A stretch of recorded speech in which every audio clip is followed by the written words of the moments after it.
Rush babies. I am a Rush baby. You may be a Rush baby. If you're watching this show, odds are you are actually a Rush baby, or you had a Rush baby and raised a Rush baby. What is a Rush baby? This is a term for a generational group held together by an era in which they grew up, the cultural forces in society that imprinted an entire generation. Like the baby boomers, or Gen X, or millennials, the Rush babies were raised with a single driving common factor. We listened to, or were forced to listen to, Rush Limbaugh. Raise your hand right now if you know car rides to middle school sports practices, with family road trips, or your dad's garage permanently had the iconic, gravelly, bellowing voice of Rush Limbaugh rolling through the speaker. If your hand just went up, you are indeed a Rush baby. It's a phenomenon. There are multi-millions of us. Rush Limbaugh was the voice of our youth. Never has a generation defined so powerfully by a cultural figure. Be proud if you're a Rush baby.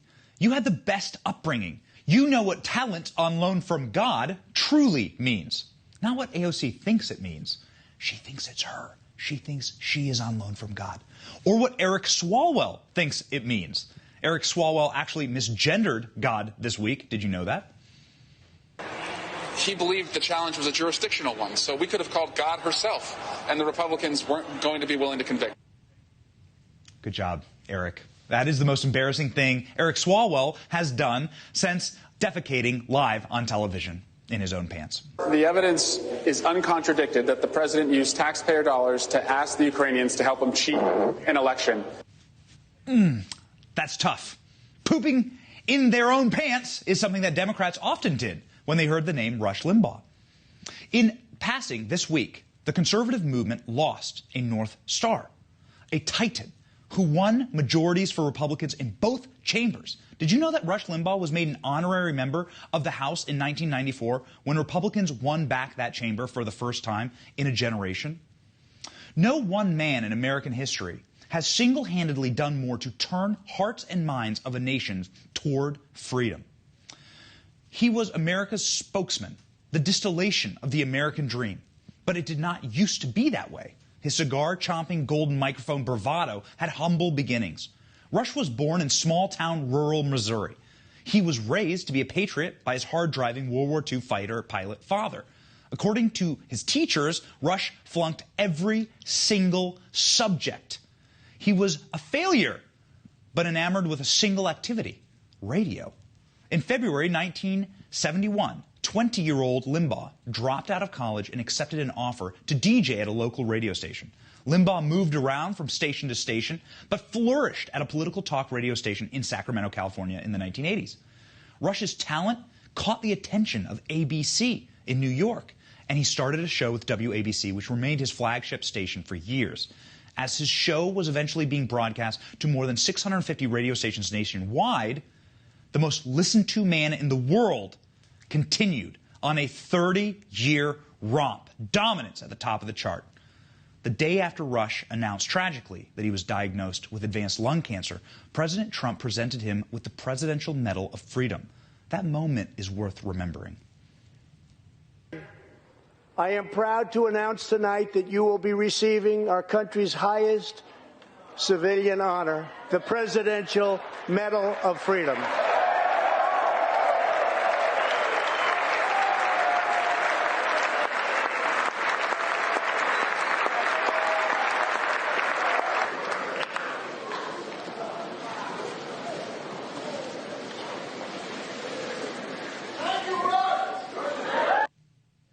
Beautiful moment. I was honored to be in the room when that actually happened.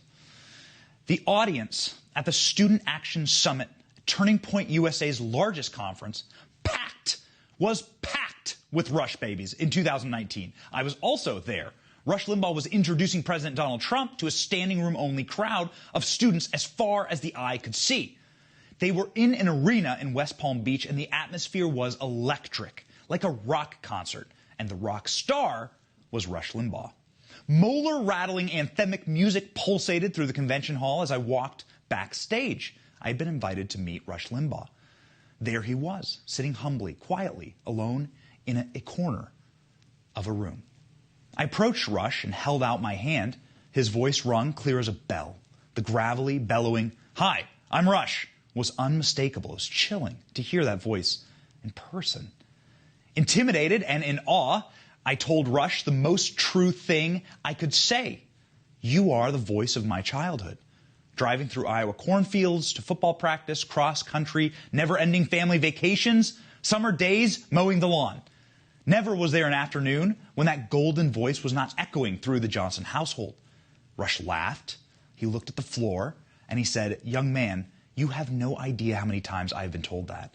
Every person I meet between the ages of 14 to 40 tells me the same thing.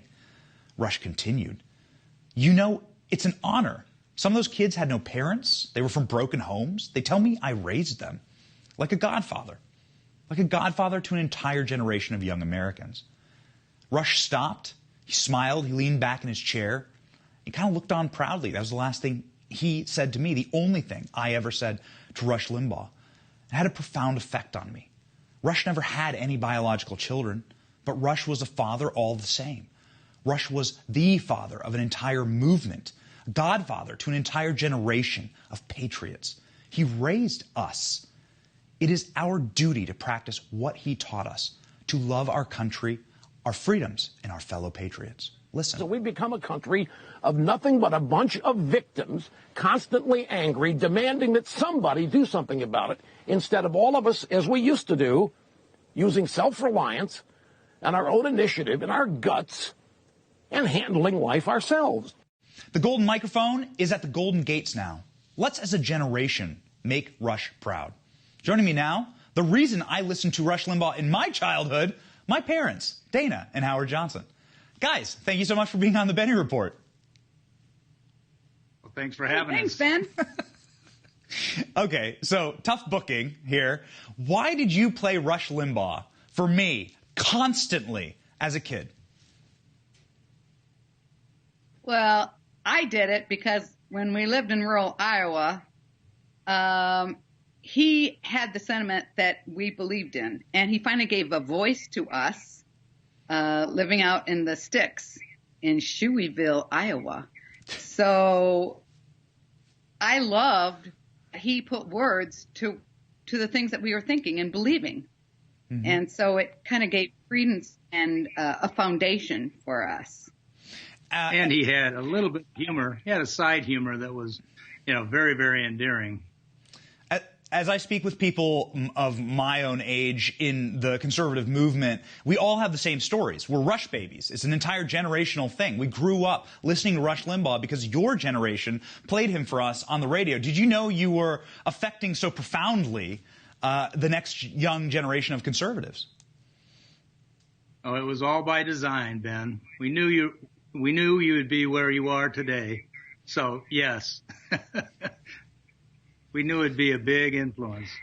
What was it about Rush that initially attracted you? Because if you're going to play something, I'm a father now, if you're going to play media for your child, this is obviously something you're going to care deeply about, and you have to believe in it. What was it that attracted you about Rush and caused so many people in your generation to turn on the dial, seemingly 24 hours a day, to Rush Limbaugh for their kids?